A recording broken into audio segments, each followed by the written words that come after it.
Parang magkakaibigan din yung isang grocer. Alam mo kung ano mag-sign car, kahit makita ko siya, useless din. The reason why I let you guys sign, para makita yung permanent talaga yung integrated. Saka walang double card. Hindi maaaring may ace pa ako dyan. Gawin natin. Ayan, galing. Ayan, sa gitna. Hindi siya pupunta sa ibabaw, di ba? It's very possible na i-blink. Pero kasi nga kapag nag-audition ko, if you're younger, you flex just like that. You blink your eyes. Pwede siya pumunta sa ibabaw, tama? Hindi kayo naman sa gitna. Like so. Sabi ko nga, diba? Don't blink your eye. Hindi ko pinlik. Hindi talaga, nakatuloy lang ako. Alam mo ano maganda yan? Let's put your card on your middle.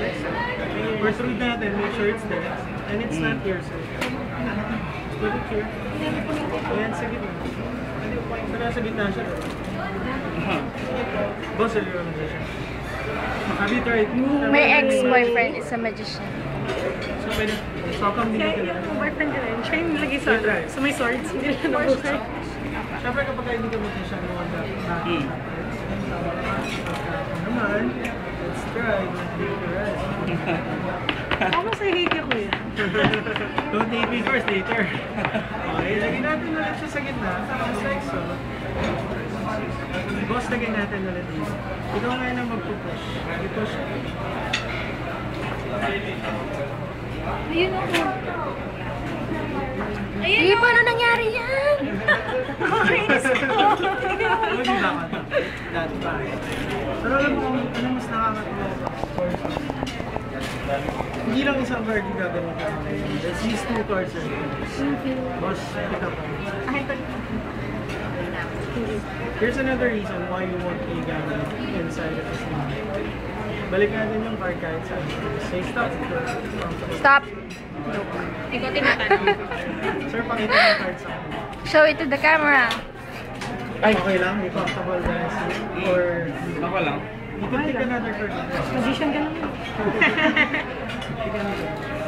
Show it to the camera. Okay.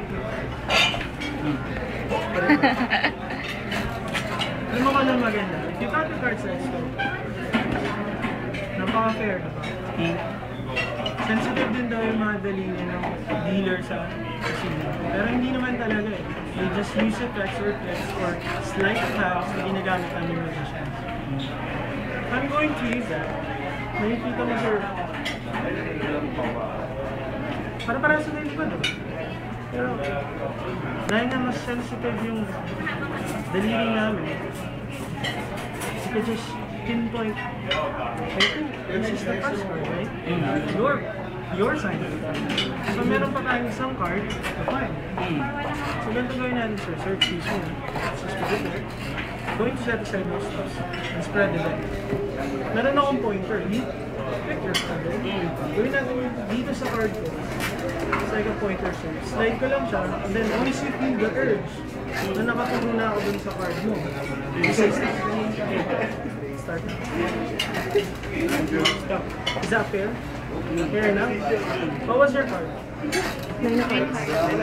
Sir, 9 of hearts. 9 of hearts? No. Fuck you. Okay, magkano ka? Baka malakas. Galing. Mas pag-is, you could try to check the entire deck. Para mag-talk-its. Meron ba kapares yung 9? Stig. Wala? Wala naman, diba? Alam mo kung maganda sa 9 of hearts? It's very special. Kasi yung 9 of hearts mo, ito.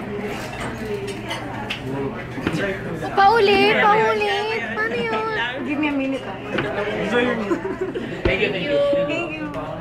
More. Wait, nakita mo naman yung mukha ko. Okay. Pag-utom ba kayo? Wala, matagal. Bago yun.